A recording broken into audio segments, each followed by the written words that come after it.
ایک روایت میں آتا ہے کہ نبی کریم صلی اللہ علیہ وسلم سے پوچھا گیا، جس کا مفہوم یہ ہے کہ کائنات کی پہلی مسجد کون سی ہے؟ تو آپ نے فرمایا بیت اللہ۔ پھر پوچھا گیا دوسری کون سی ہے؟ آپ نے فرمایا مسجد اقصی۔ پوچھا گیا ان کا درمیانی وقفہ کتنا ہے؟ آپ نے فرمایا 40 برس۔ بیت اللہ کی پہلی تعمیر تو حضرت آدم علیہ السلام نے کی تھی، ان سے پہلے فرشتوں نے کی تھی، لیکن روئے زمین پر پہلی جو تعمیر ہے وہ حضرت آدم علیہ السلام نے کی ہے۔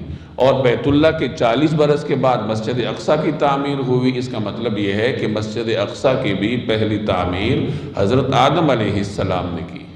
مسجد اقصی کی نسبت حضرت سلیمان علیہ السلام کی طرف عام طور پر کی جاتی ہے، تو اس کی وجہ یہ ہے کہ مسجد اقصی کی کئی زمانوں میں بارہا تجدید کی جاتی رہی ہے، تو سب سے جو بنیادی تجدید ہے وہ حضرت سلیمان علیہ السلام نے کی تھی، تو اس وجہ سے اس کی نسبت حضرت سلیمان کی طرف کی جاتی ہے، جیسے بیت اللہ کی نسبت حضرت ابراہیم کی طرف کی جاتی ہے۔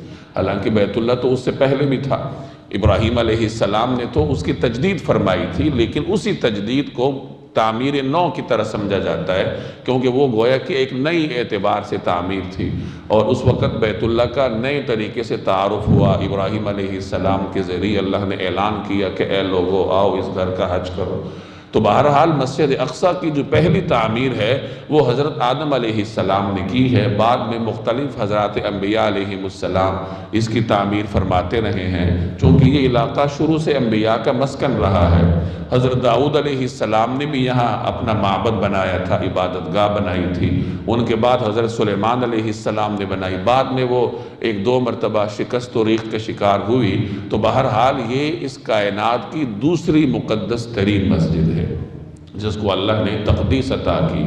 ایک روایت کا مفہوم ہے کہ دجال پوری زمین پر پھرے گا، لیکن 4 جگہوں میں نہیں جا سکتا۔